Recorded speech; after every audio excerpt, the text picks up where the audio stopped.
With more and more people working from home and doing some remote working, or maybe you're living in a global pandemic, one thing that's becoming very, very useful, even more now than ever before, is video calls. And I want to share my experience of using it, because people would be thinking, oh, how can a deaf person or hard of hearing person use video calls if you can't hear anything? Well, I want to share my experiences and how I do it, and the keyword is how I do it, because for every single deaf and hard of hearing person, it's different. What works for me will not necessarily work for everybody. Maybe one or two, maybe you can get some ideas for yourself, it might be useful for you, but just take it on board that if I do it like this, it doesn't mean that everyone else has to do it like this and it will work for you. It doesn't work like that. Don't forget that I do have my own Patreon channel. If you want to support the channel, you want more advice, more tips, and also to get more content that are exclusive patrons, make sure you check out the link in the description. It'd be awesome to have your support. It just helps to keep things going and keep producing content like this as well. One thing that would be very useful for everyone is to learn how to communicate with deaf people in general. And there are certain things that I will be repeating, but I recommend you check out the link in the description to learn more about that, the step-by-step ways of how to communicate with deaf people. And I'll mention a few of it here. But let me share it with you of my experience of video calls and how I make it work for me. There are so many video conferencing tools and apps out there. I don't want to go through all of them and do a review. What I want to do is share a few that I do use. The most popular one would be Zoom. Especially for my work, it makes sense for me. A lot of people use it. The integration and recording features make sense for me. I use it when I do some video calls and I need to record it for whatever reason. And it's really, really good for me for using it. And I think it's also, in my opinion, one of the most stable one and most reliable one out there. But that's not to say it's definitely the number one. It just works for me. But it doesn't have the best closed captions option. I mean, you can integrate it with another tool or get someone to type it for you, but it doesn't have the automated captions at the time of recording anyway. When I do need them or I want to use something different and it has automated captions, Skype and Google Hangouts are fairly decent at that. It's not going to be perfect because it's still automated, but it's not bad for those situations where you want those to work for you. But as I will explain, you need to have it in a certain environment, has to be good quality sound, internet connection, all these things. That's the best way to make it work if you are using auto captions for your video calls.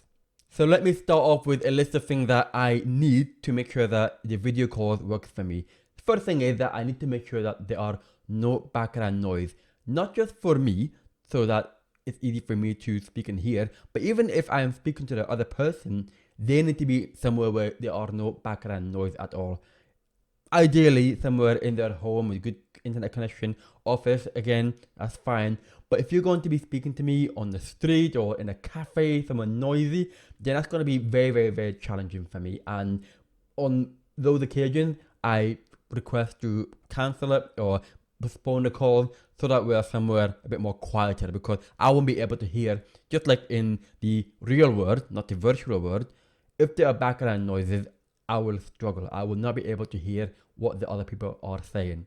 Number two is that I request everyone in the call to wear headphones. If there's a quiet environment, it's not as bad. But the thing is with headphones is that it makes it clearer when they speak to me. Because if you are using a speaker or laptop, for example, where if I speak to you, it comes out your laptop speaker, and that sound from a speaker goes into your microphone, it creates a bit of an echo sound. And that's why you do see sometimes people wear headphones during calls. It just does make the sound quality a lot better for everyone.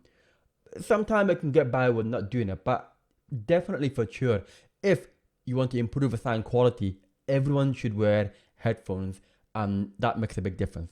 Of course, the other thing as well as wearing headphones is if you have a microphone. Now, of course, I've got this fancy microphone right in front of me, and I'm not saying everyone should have that. But if you're using the internal microphone on your laptop, the quality isn't great. So even if you use those hands-free in-ear microphones and for your phone, for your cell phone, mobile phone, if you use them and it has a microphone on the wire, even they work very well as well. So you don't have to have the top of the range microphone. It's just, again, instead of using the internal microphone on the laptop or computer, using this version, an external microphone instead with a headphone, combined together, it makes a huge difference to the quality of the sound for the other person, which in the case is me. The next thing is that it needs to be in a well-lit environment, just like in the real world. I mentioned it a few times, and it's because it allows me to lip read you. So if it's a well-lit environment, it makes a huge difference. And people can see in the video version of this, you can see that I've got lights in different places. It does make a difference. So make sure you have lights around you. It doesn't have to be top of the range lighting. Even your normal ceiling light or table lamp facing you slightly, even that makes a difference as well. But of course, there's no point having lights on if you're not having the video on. So of course, video calls is about having videos. Makes sense. But sometimes, and I can understand, people don't like putting videos on because it's a bit difficult for them, or they don't want to show their face, and I understand that.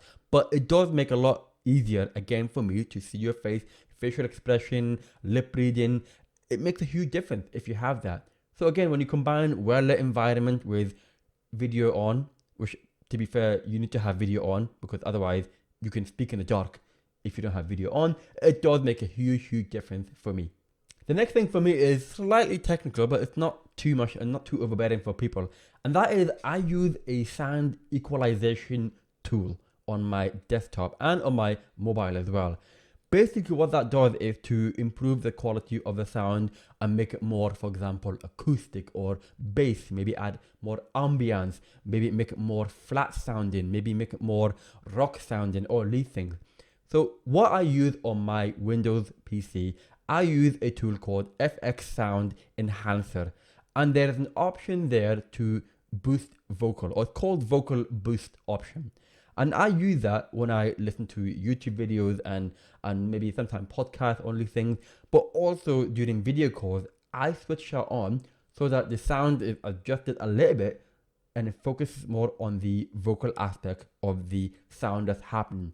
And that actually does help me a lot, because sometimes maybe in a certain environment, or maybe the way people speak or the tone of their voice, maybe it's quite difficult to understand because the bass, maybe they're too deep or too high or too this, too that.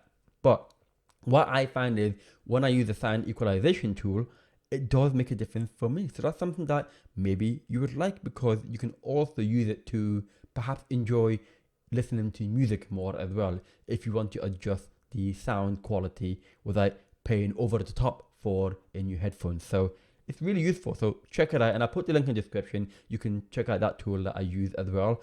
I'm not sure what you can use for iOS, but I'm very certain there's an equivalent out there as well. It goes without saying that good internet connection is essential. It prevents any lag. It makes the video very clear. So again, lip reading things, and it just makes the sound clearer. So there's no stuttering of, that's done because of lack of internet connection or poor internet connection. It's quite obvious that good internet connection is so important to make sure that a video call is seamless and smooth. So that's why on most occasions I try to refrain having video calls when it's a public Wi-Fi, like on a train, even though it's too noisy anyway. But if I'm on a train, I can't depend on the Wi-Fi to be stable enough for me to have video calls. So just make sure you have good internet as best as you can, and don't have too many things in the background on your phone or on your computer, so that it doesn't use up all the bandwidth, so that you can focus on the video call instead. If there are certain words that I just don't know what they're saying, or if they are going to share a link to something, it's obvious. Use the chat option to, maybe define a word or a jargon, maybe to write out the word properly. So I do sometimes ask people can you type that out? Maybe it's a name of a person or a name of a product or whatever.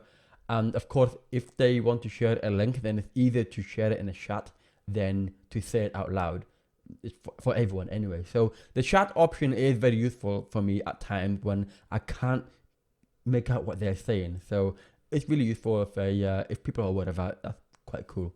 On most occasions, I do prefer to have video calls on my desktop or my PC. It's the convenience, it's the comfort, it's just easier for me because everything's set up this way. I've got the microphone, I've got 2 screens, I've got my webcam or anything like that, and I have my sound equalization tool. All these working together, it makes the video call experience a lot easier for me. On mobile, it's different and I can adjust it a little bit, and I will explain what I do to make it easier for me. But I just always prefer, for me anyway, that I use desktop if I have video calls, whether it's for work or whether it's for personal. It's just easier for me.